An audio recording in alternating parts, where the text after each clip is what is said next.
South Korea's National Assembly kicked off its August extraordinary session this week amid intense political tensions, as the rival parties face off over key legislation following the first filibuster in a year.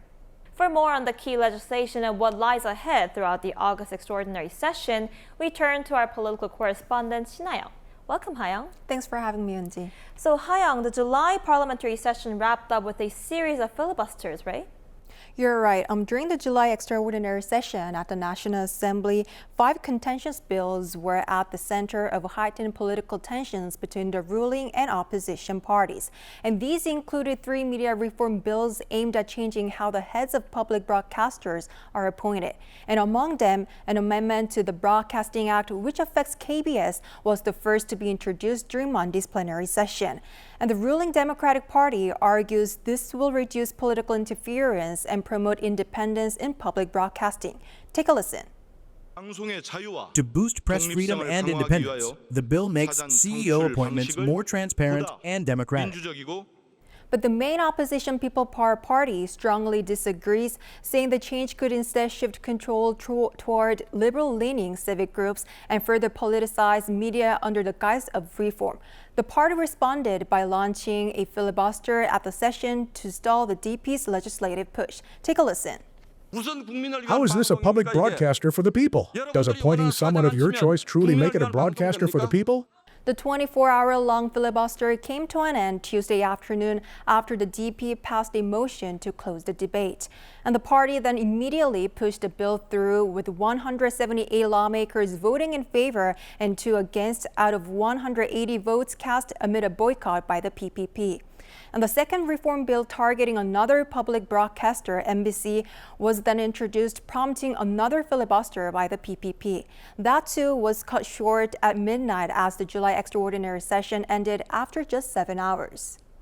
Ha-young, aside from the ones you just mentioned, what are the remaining contentious bills?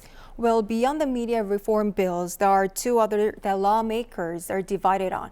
And one of them is the so-called Yellow Envelope Bill, which is essentially an amendment of labor union laws that limits employer action on striking union members. And another is a proposed revision to the Commercial Act that aims to strengthen corporate governance, transparency, and protect minority shareholders' rights, particularly within large corporations. And both are being championed by the DP, while the PPP remains staunchly opposed. And here's what they had to say on the Yellow Envelope Bill.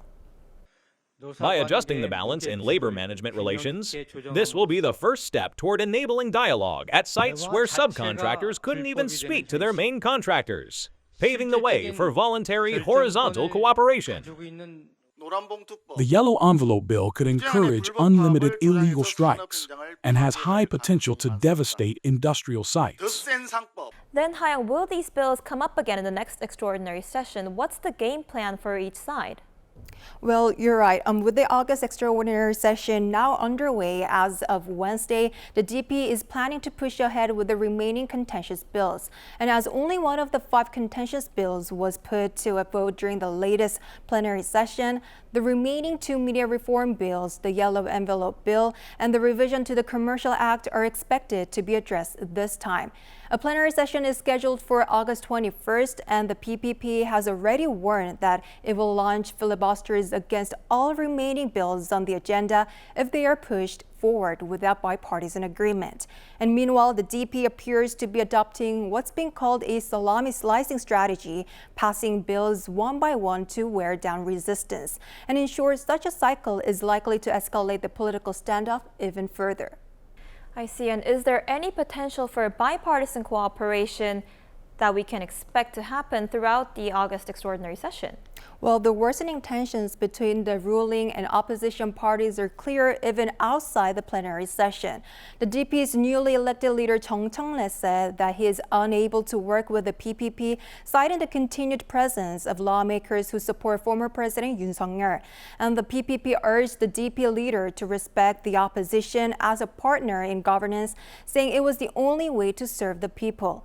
And reflecting this divide, Tung met with leaders of 4 liberal opposition parties after his election, but did not meet with representatives from the People Power Party or the Reform Party. Given the current tensions, it may be too early to tell whether there's room for bipartisan cooperation, but it's definitely something to watch as the August extraordinary session unfolds. All right, Hayoung, thank you for the wrap-up today. Do keep us posted. Thank you.